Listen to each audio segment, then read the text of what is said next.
Mara nyingi wafanyabiashara wanajiuliza kwa nini biashara zao hazipigi hatua au zinakuwa dormant kwa muda mrefu.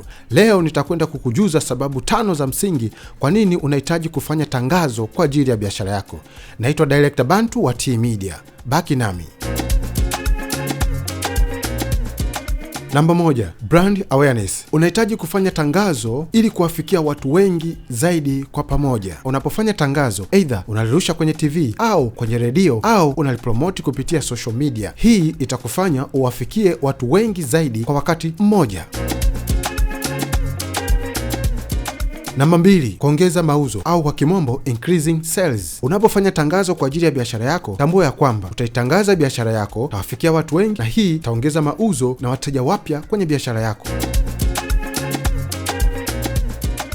Sababu namba 3 kwa nini unahitaji kufanya tangazo kwa ajili ya biashara yako. Attract more customers, ama kuvutia wateja wengine zaidi. Unapofanya tangazo na kulipeleka kwenye TV au kwenye redio au kulipromote kwenye social media, hii itakusaidia kuongeza idadi mpya ya wateja wako. Imagine wewe mfanya biashara, una duka Kariakoo au una kampuni yako ya production au una kampuni nyingine yoyote ile na hufanyi tangazo. Watu wangapi wanaweza kukufikia? Ikiwa unategemea wapita njia pekee ndio waweze kuitangaza biashara yako, ni kuombe sasa fikiria upya, kwa sababu dunia imebadilika sana. Sasa hivi kuna platform nyingi za kuweza kuitangaza biashara yako na kufikia malengo ya biashara yako. Statistics zinaonyesha kwamba unapofanya tangazo kwa miaka 3 mfululizo, iko nafasi ya 100% kuongeza mauzo yako kwenye biashara yako. Hivyo basi, ni muhimu sana kufanya tangazo kwa ajili ya biashara yako.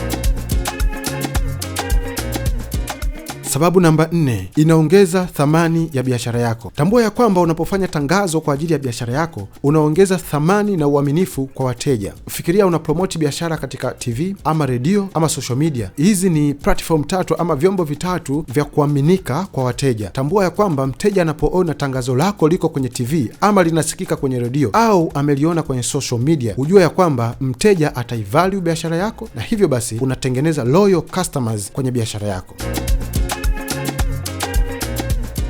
Namba 5, kwa nini unahitaji kufanya tangazo kwa ajili ya biashara yako? Unapofanya tangazo kwa ajili ya biashara yako, tambua ya kwamba unafanya brand awareness, unaongeza mauzo kwenye biashara yako, unaongeza thamani katika biashara yako, na hivyo hufanya kampuni yako kukua maradufu zaidi. Na hii ni bonus point ya upendeleo kwako wewe mfuatiliaji unaofuatilia channel hii ya T-Media. Unapofanya tangazo kwa ajili ya biashara yako, hii inakupunguzia gharama ya kuajiri watu kwenda door to door physically kutangaza biashara yako. Kumbe unaweza kufanya tangazo moja tu kwa ajili ya biashara yako na ukalipromoti au ukalilipia kwenye TV au ukalilipia kwenye redio, na hizi platform zote 3 zikakusaidia kupromoti biashara yako katika viwango vikubwa sana. Usikose kusubscribe channel yetu ya T-Media. Naitwa Director Bantu. Ciao.